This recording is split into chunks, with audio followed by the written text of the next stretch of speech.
Tudo bem com você? Hoje eu vou mostrar uma outra situação em que uma venda com prejuízo de um título curto para depois investir no título longo com uma boa taxa compensou, tá? Por que isso é importante? Porque há quem diga que você nunca deve vender o Tesouro Direto com prejuízo, tá? Fala-se isso, mas sem respaldo em números.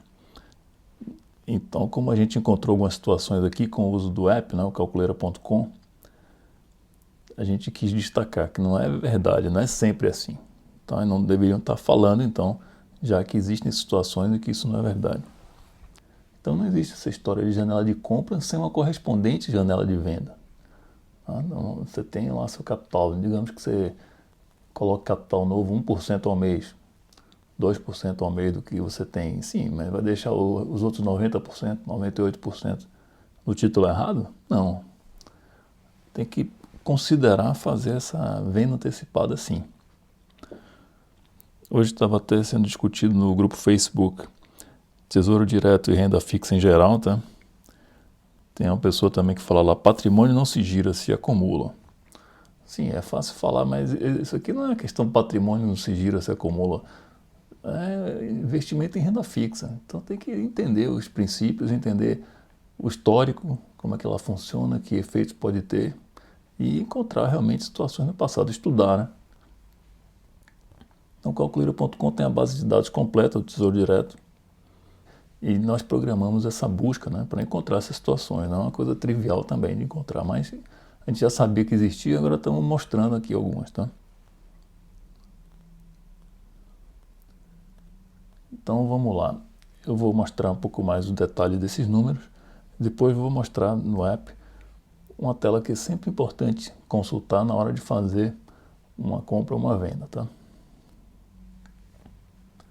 Uma situação aqui, uma compra em janeiro de 2020, por uma taxa de 5,75, trazendo até hoje, até recente, na semana passada, com 8,30. A taxa subiu bem, não chegou a ter perda porque o tempo, né? O título é curto e o consumo do tempo do título acabou compensando essa diferença de taxa. Mas, comprado lá em janeiro, se tivesse vendido em março, mesmo com prejuízo, tá? R$ 4 por unidade, R$ 4 por título, prejuízo de 0,5% praticamente, e logo depois, na seguinte semana, tivesse comprado o IPCA 45, que já vinha subindo também naquele momento, fez uma boa compra aqui, às vezes não faz exatamente nesse mesmo dia, faz no dia anterior, faz no dia depois da venda, mais normal, né? Vende aqui para comprar no dia seguinte, acontece. Aí talvez não tenha conseguido 21%, consegue um pouco menos. Então, essa exatidão, encontrar essa melhor situação, não vai conseguir, muito raro.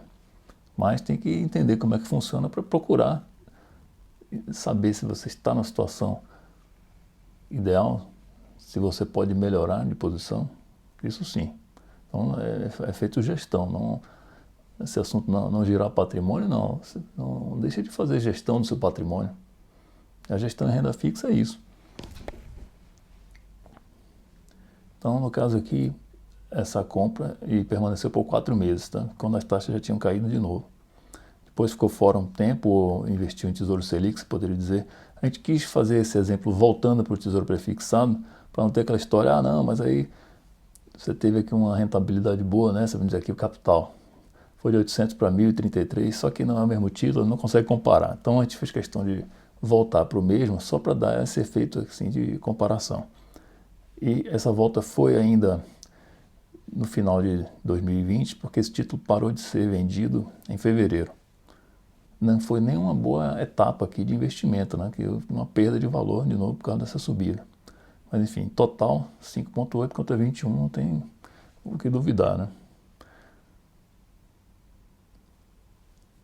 Olhando aqui no calculeira.com, na personalizado, hoje a gente quer destacar a tela atualizações recentes. Então, já estamos no dia 17. E você vai acompanhar nessa tela aqui o seguinte, em que horários que o sistema que o Tesouro Direto atualizou preços e taxas, tá? Ontem foi um dia até atípico, tá? Dia 16, ele começou a atualizar 10 horas da manhã.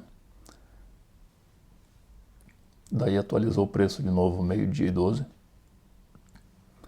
E finalmente 3h43. Geralmente, eu diria, é mais cedo aqui, começa às 9 horas, depois ele muda em torno das 11, como nesse dia aqui, né? Em torno das 11 e depois 15h43 aqui foi mais cedo, 15h21.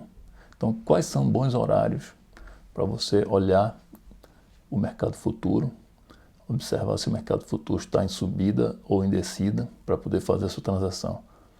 Eu diria 11h30 e 3 da tarde. Um pouco antes para ter um pouco mais de folga, 11h20, 15 para as 3 da tarde. E como é que olha? Temos vídeo também sobre isso, mas nessa situação que nós estamos tratando hoje, vender um curto para comprar um longo. Venderia o curto quando você notar que a taxa está subindo no mercado futuro, tá?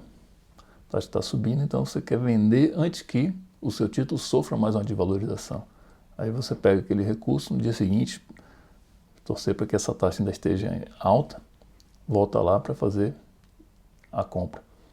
Aí sim, no momento da compra, se você tem o tempo, começa a olhar cedo, você observa, se tiver em queda, aí você já fecha a compra.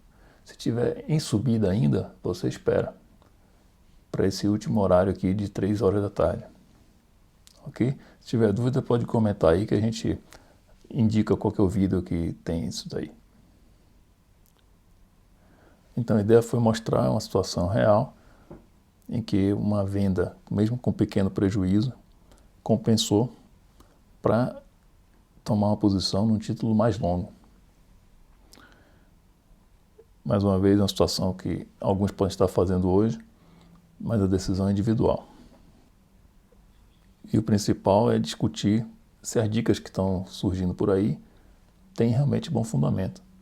Então, quando a gente encontra uma dica que não tem bom fundamento, a gente procura analisar, mostrar com números. Se você tem alguma dica aí que está com dúvida, e a gente conseguir analisar com número, mande para nós, a gente olha também. Tá bom?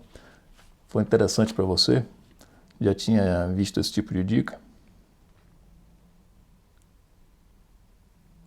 Participe sempre aqui nos grupos que você faz parte, no Instagram, no Facebook, no YouTube, comentando a respeito dessa situação.